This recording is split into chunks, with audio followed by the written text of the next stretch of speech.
Okay.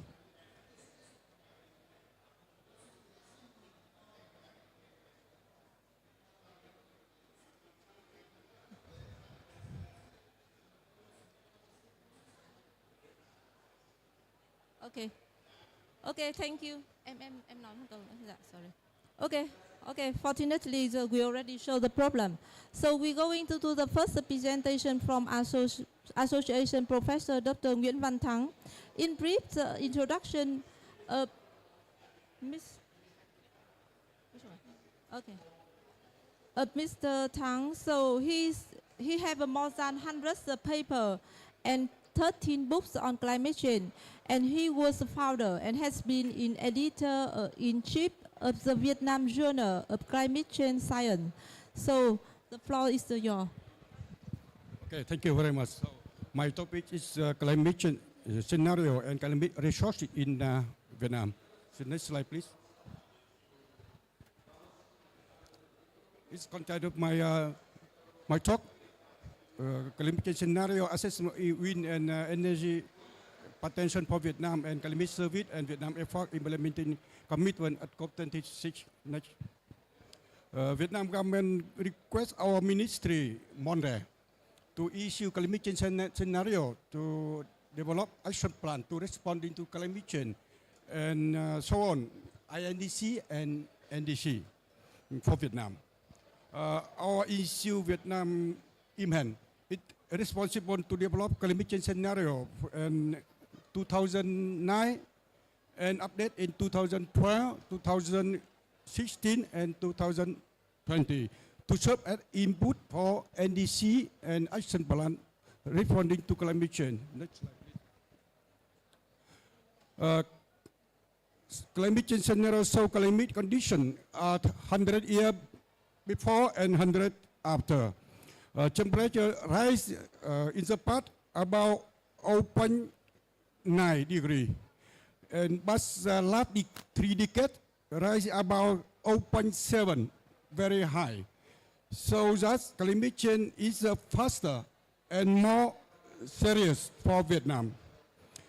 For future, temperature in the end of century 2100, temperature may be increased to from 2 to 3 degrees.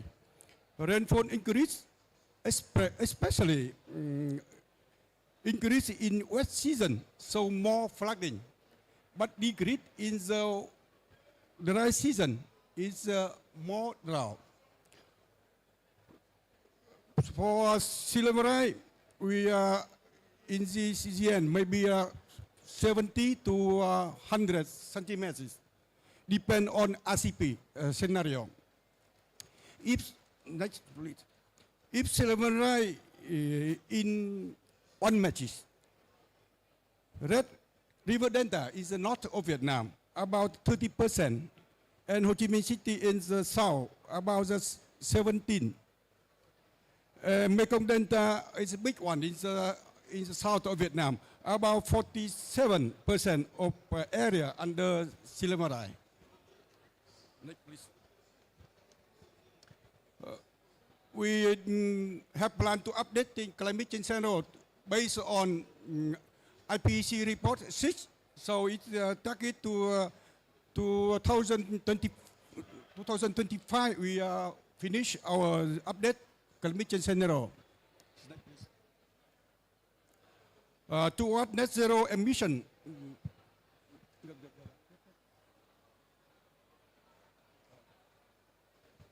Toward net zero emission, we assess wind and solar energy potential. We have a map about distribution of potential wind energy sources at 50 matches to 200 matches.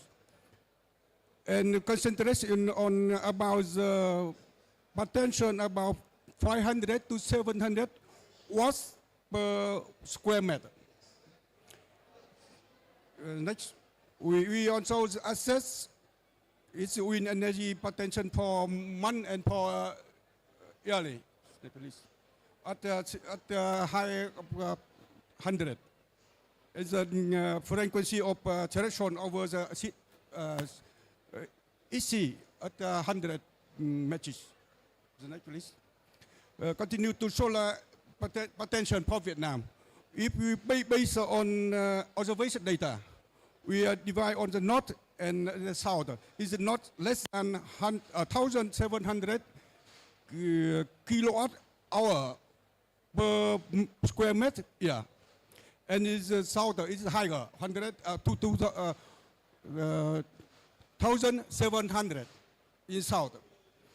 But based on remote sensing data, please. We also a little bit more than the observation data. More than 750 in the north and in the south, the same situation. Next, please.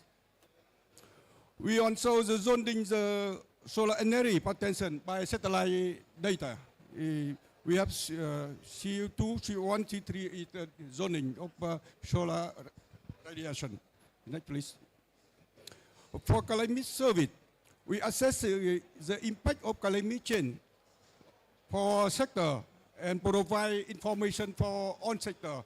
For example, for agriculture, water resources, and other tourism and construction.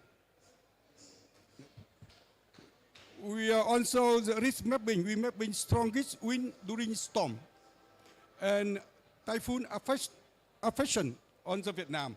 And 24-hour maximum rainfall during storm, about reach about 750 millimeter, but 3-day maximum in the storm maybe 1,700 millimeter for 3 days in the storm. We also next please. We also the mapping with pressure. Wind pressure for binding and for bridge. We have for binding. We are distribution of pressure wind all over our country and in the East Sea. Next, please. Vietnam effort in implementing commitment of COP26. We provide issue decision of scheme setting outage and solution for implementation of outcome of COP26. We also issue national strategy on climate change also. We an action plan on methane emission reduction. Revising the power development plan in our country. The new one, we submitted the update Vietnam NDC at COP27. It's the third NEC version. With VWM, Vietnam and our IMN, we are realizing the net zero target is the shortest way to achieve 1.5 degree goal. We organize a series of communication activities such as talk of COP26 and COP post-26 workshop, promotion of action toward net zero, we climate change response activity, share research result, and strengthen the role and contribution of private sector. Next, please. We have got, next, please. We have opportunity and challenge in responding to climate change. Opportunity Vietnam issue and implemented many guidelines, policy, strategy, program, and plan to respond to climate change and implement international commitment. Vietnam has implemented many projects and programs to adapt to climate change for 10 years. From 2011 to 2021, government has issued a number of policies to secure finance for climate change response. Vietnam has considerable challenges as follows. We know that responding to climate change requires determination and effort from every country, but the consolidation of global effort may take time, maybe affect on effort and strategy of Vietnam. Responding to climate change requires significant financial, technology, and human resources. Facility and infrastructure system for effective natural disaster prevention and control as well as climate change adaptation are in dire upgrading. The goal of ensuring national energy security is still face many challenges. The domestic fuel supply is not meet demand. So government require or report to potential of wind and solar energy as I mentioned above. The legal system, mechanism and policy on greenhouse emission reduction and climate change adaptation have been formed but remain incomplete. It is honest community and consideration we have from NDC of Vietnam. Thank you very much for attention. Thank you. Thank you, Associated Professor Dr. Nguyễn Văn Thắng, for very comprehensive information from Vietnam scenario and information and also the commitment of the government of Vietnam in responding to the climate change. So I would like to move to the next presentation on the challenge and willingness of subnational level, really delivered by Dr. Trần Anh Tuấn, the head of the Department of Environment Management and Climate Issue from Huế University of Science. And he is a very strong advocacy for low carbon society and have been worked as a technical advisor and consultant for a wide range of climate projects. So the floor is yours. Thank you.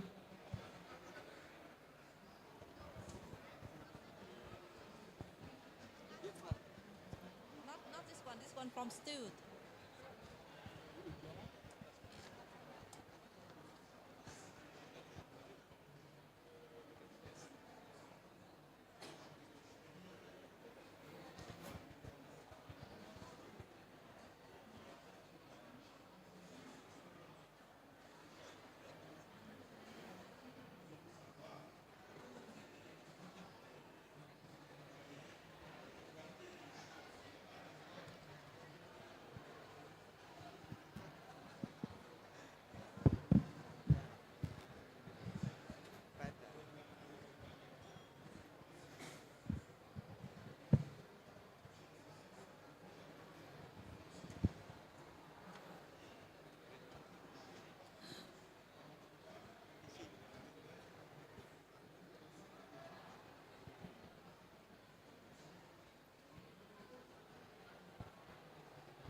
Okay.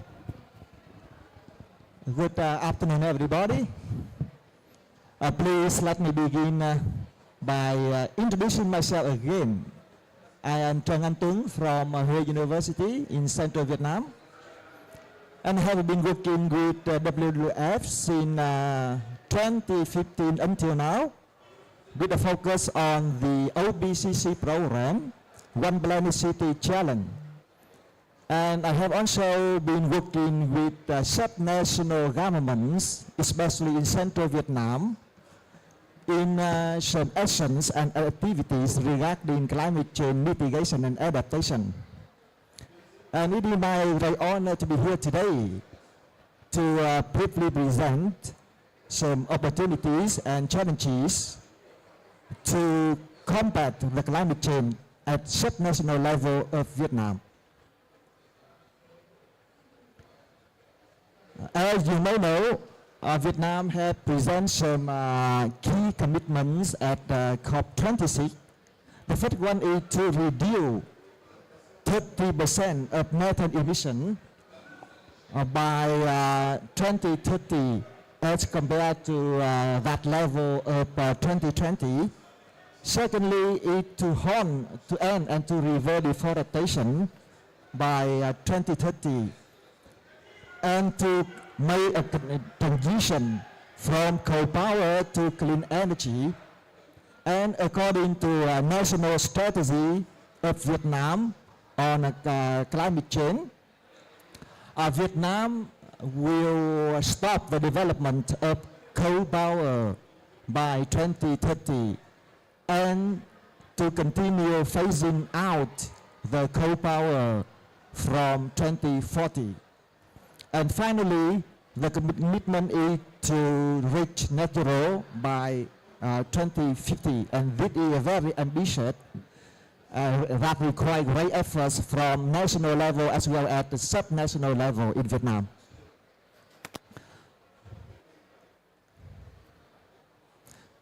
Wow. It's very sensitive. Okay. And as you may know, the whole country of Vietnam is divided into 58 provinces and 5 centrally run cities. So it requires every effort, not only from the national government, but also from sub-national government to achieve our goals, our national goal committed at COP26.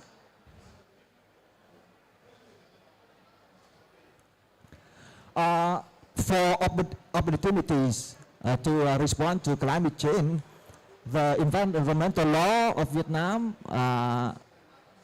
became effective at the beginning in 2021, but so many strategy plans and programs on climate change have laid a legal foundation for sub-national level to go ahead with their actions as well as activities to combat the climate change at the sub-national level.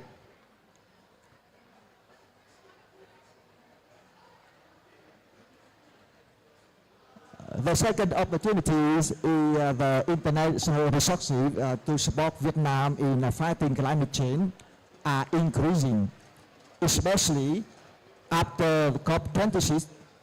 As soon as the Prime Minister, the Vietnamese government established the steering committee to deal with our commitment at COP26, there is a significant increase in support from international communities, and this is a very good news for the whole country as well as for sub-national level as well.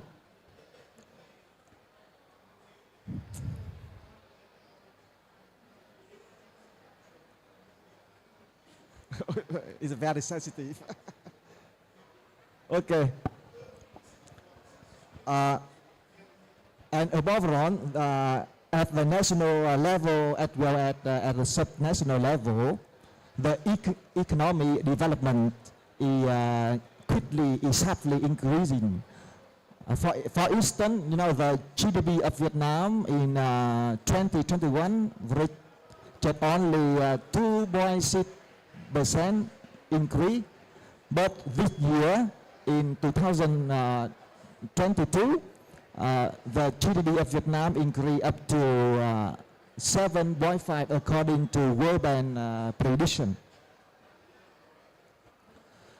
For challenges to combat the climate change, the third challenge is related to institutional issue.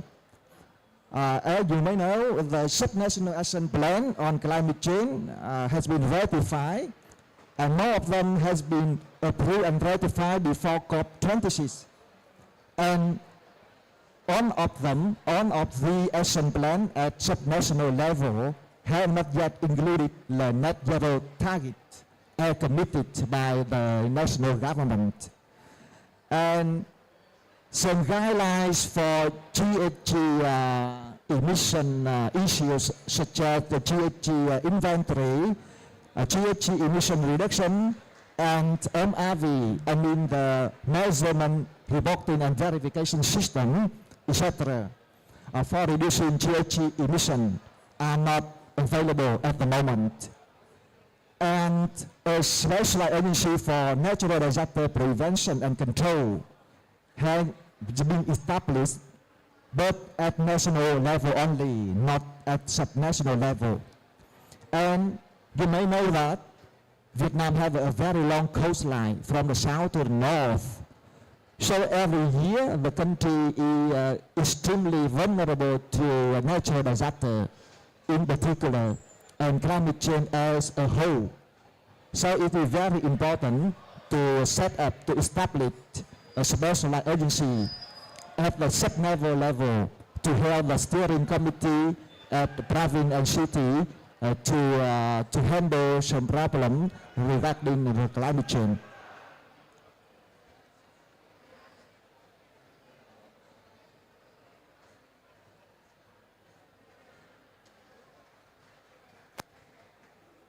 It doesn't work.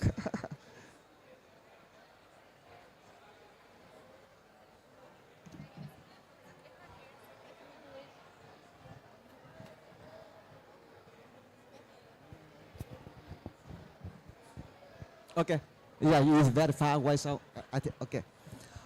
For financial issues, we at the subnational level also facing some challenges. The first one is the limited budget to cope with the climate change, because almost all localities in Vietnam significantly depends on the national government budget funding. In the meantime, Vietnam needs around 2 to 3% of GDP for climate issue, but at this moment, yeah, it's only meet 30%. Okay. Next. And some ODA loans are acceptable but limited and subject to the binding condition from ODA donors. For instance, some ODA provider or donor require some conditions like Vietnam or the subnational level have to hire some expert or some consultant from the ODA providers with very high salary and very high conditions of accommodation, traveling, blah, blah, blah. Okay, next please. And many localities make good use of international sport, but many do not, especially for provinces and cities located in central Vietnam as compared to the south and the north. Next slide. For human resource and technical issue, the capacity of climate change staff is yet limited, especially in GHG inventory and the MRV system for reduction activity. And disaster prevention is not really effective, especially the rescue capacity at sea due to the shortage of equipment as well as the facilities to deal with some disaster that can play on the sea.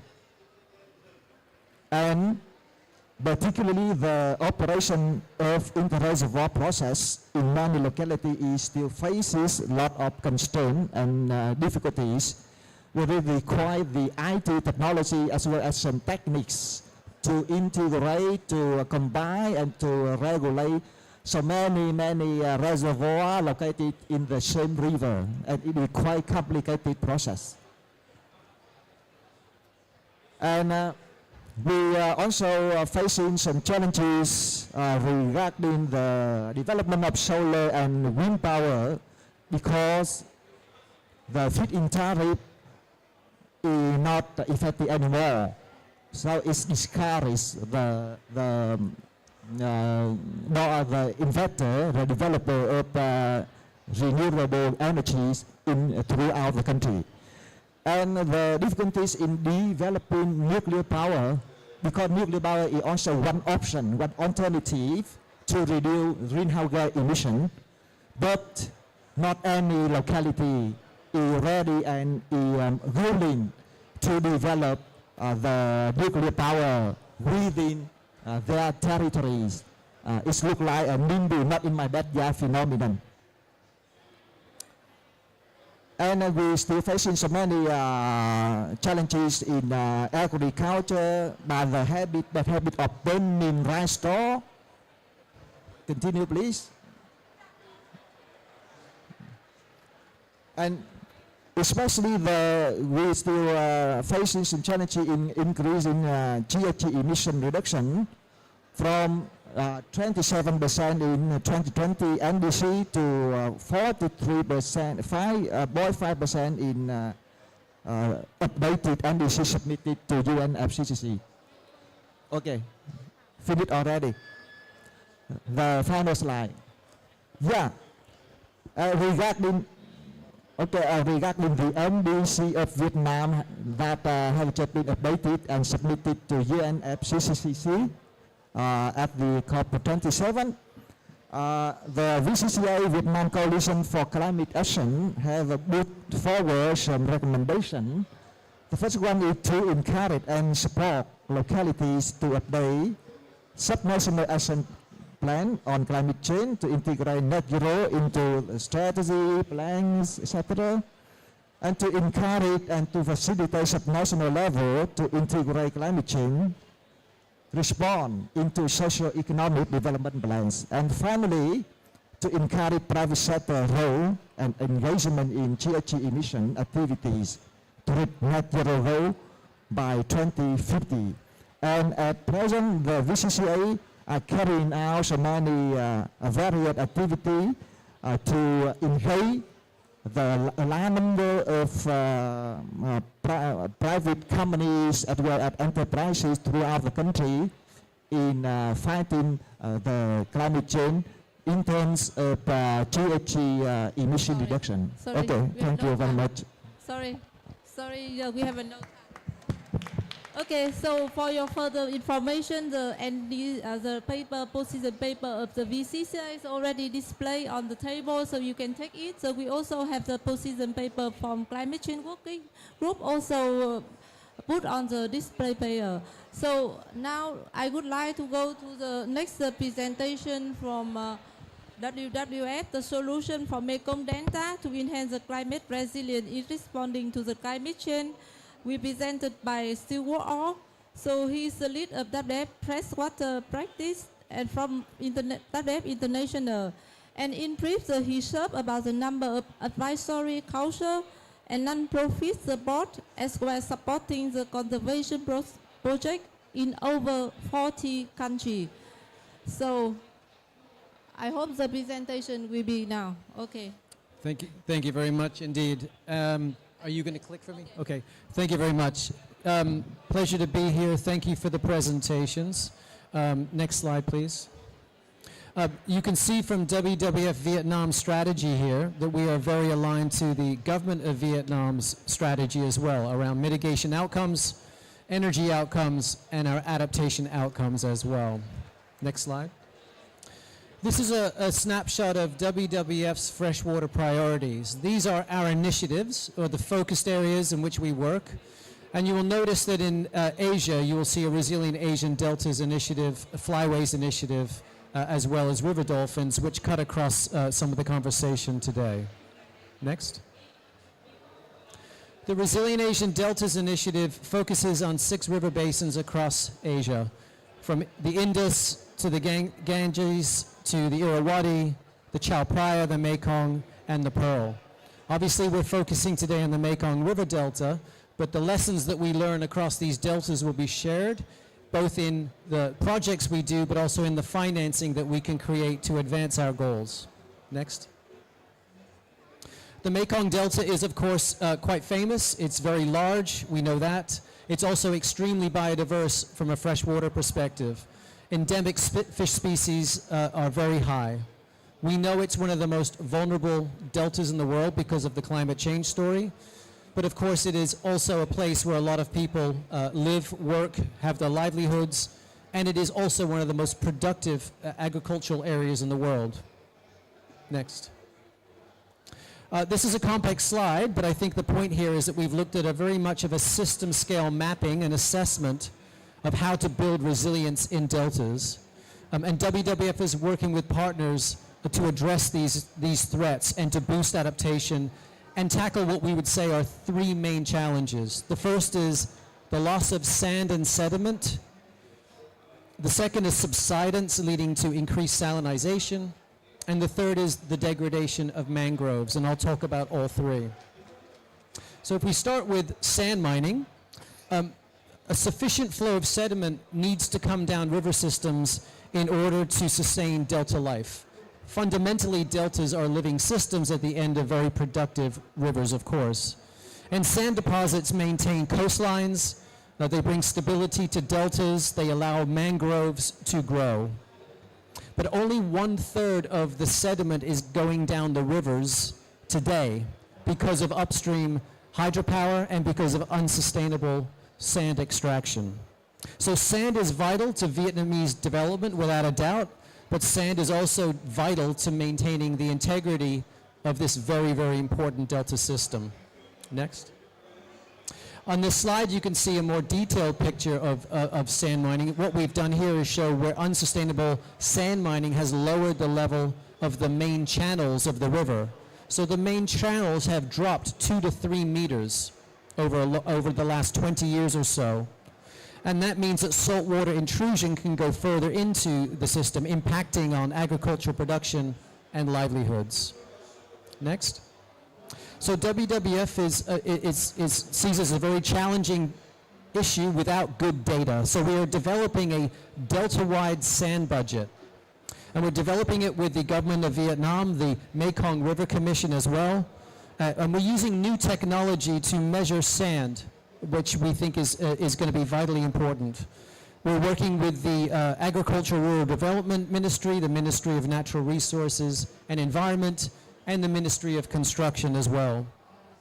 This work is funded by the German government through an ICI grant, and it's the first ever of this kind. So we're hoping that this sand budget assessment and analysis and the study of the impacts will provide us and the government with not only strategies, but hopefully replication across other basins to understand in detail the trade-offs we are making.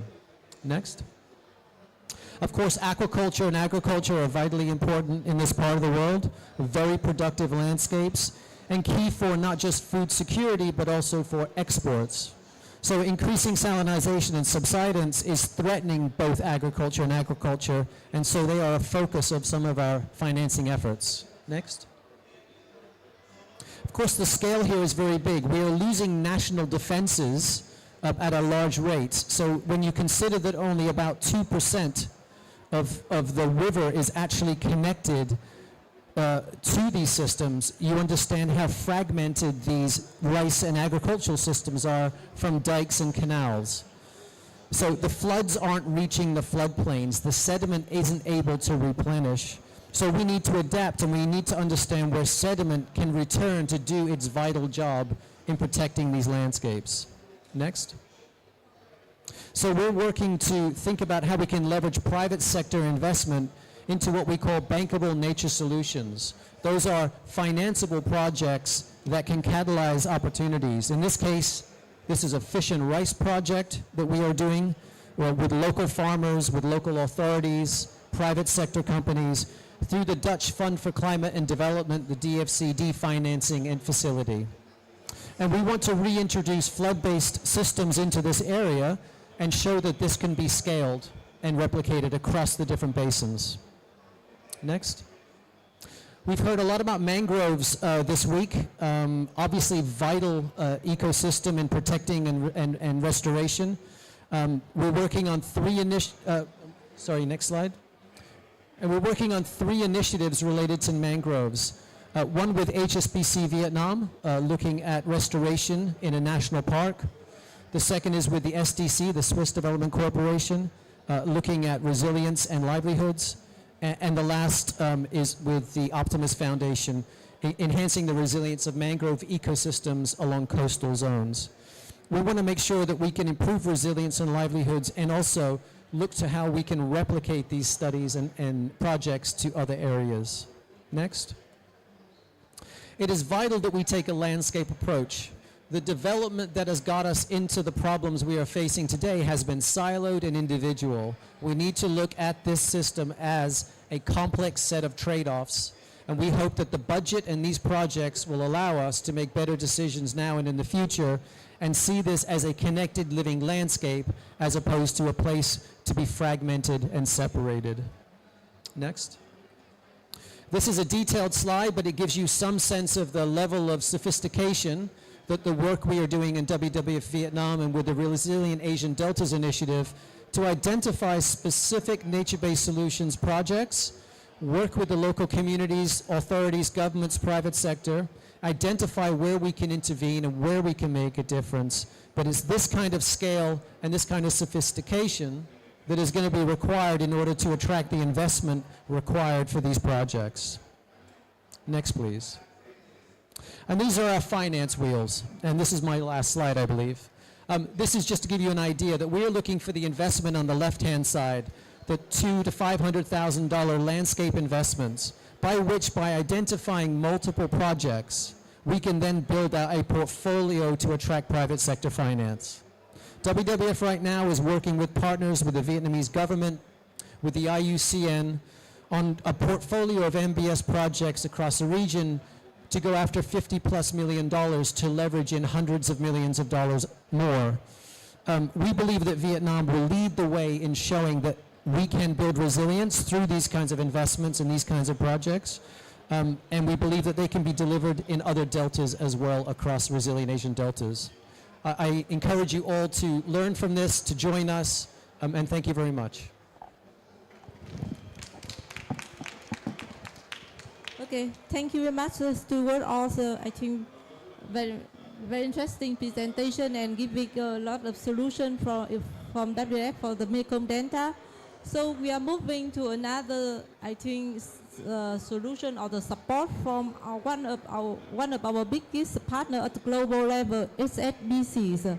So we will have the presentation from HSBC on global strategy and priority in climate solution partnership toward net zero target by 2050. This one will delivered by Mr. Zhang Yufeng, the head corporation sustainability Asia Pacific for HSBC. And Mr. Zhang Yufeng joined HSBC in 2005 as the regional head of corporate sustainability Asia Pacific. He oversees the bank sustainability strategy in the regions. So he have a record a presentation, but he also joined us online. So thank you, Mr. Zhang Yufeng, to join us and give presentation today. And also thank you all the colleagues from HSBC to join us virtually. So please show the video. Thank you.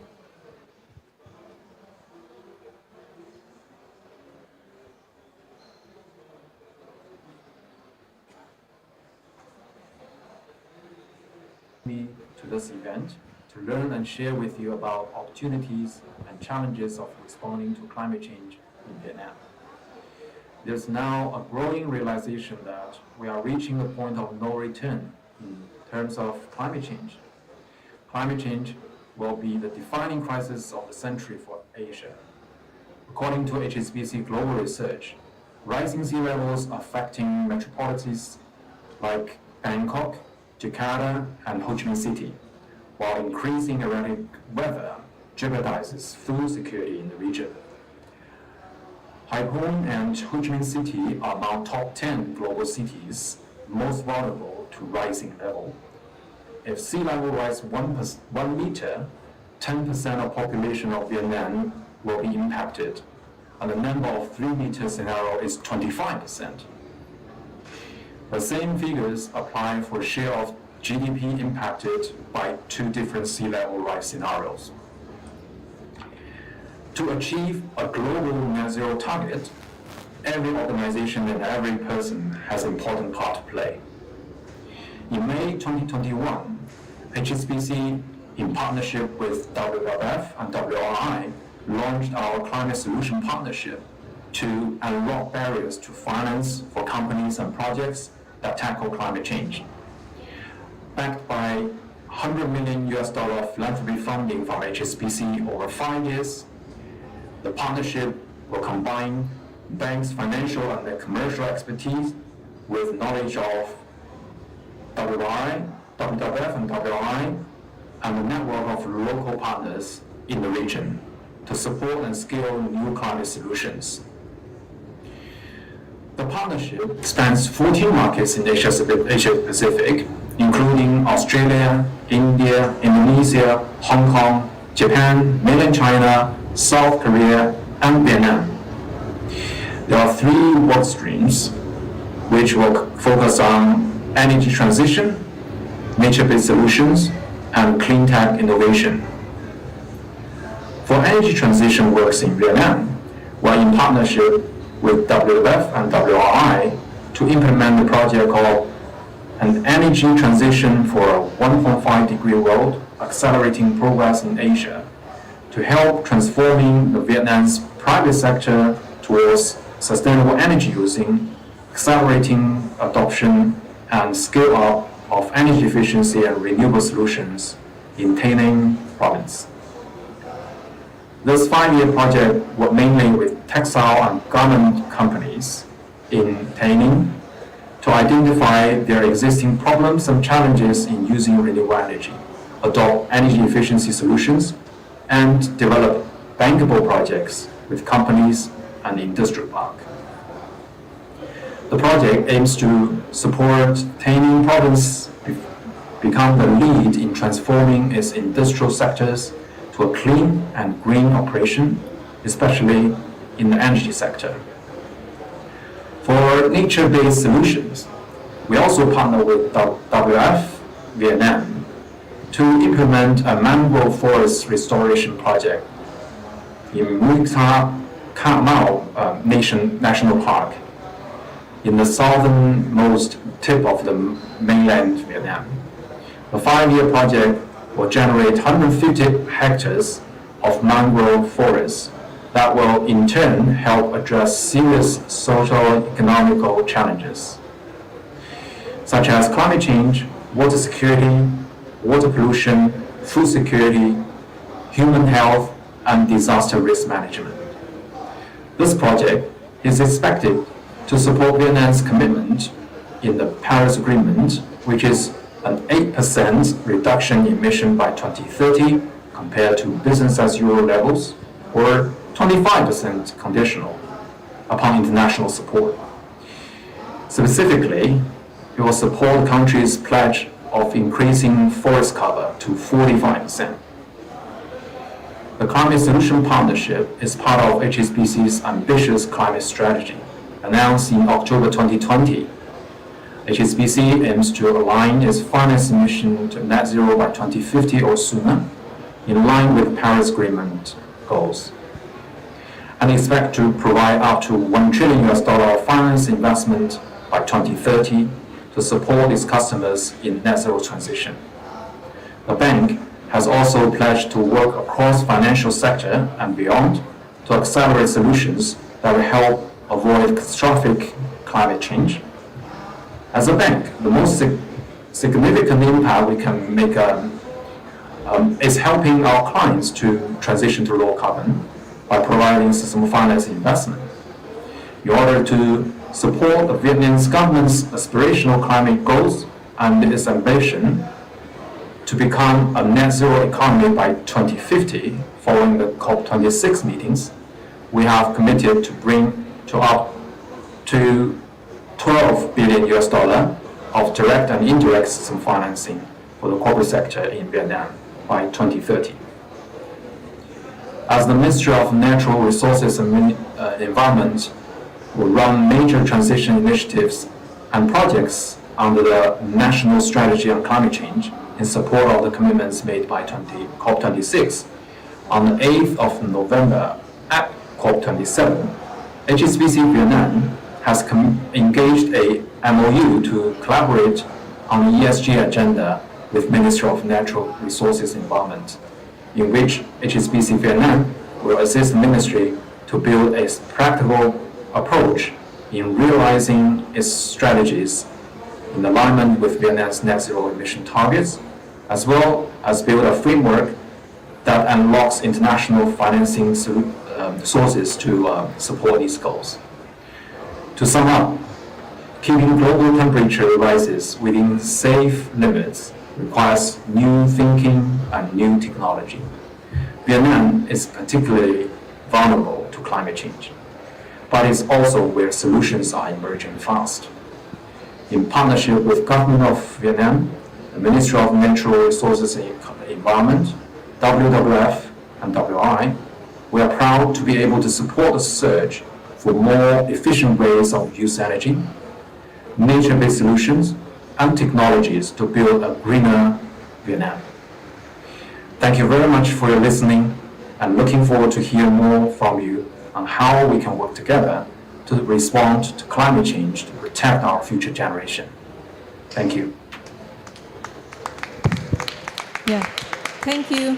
Thank you, Mr. Zhang Yufeng from HSBC. So we look forward to continue our collaboration with HSBC and also looking for the new opportunity to working with you.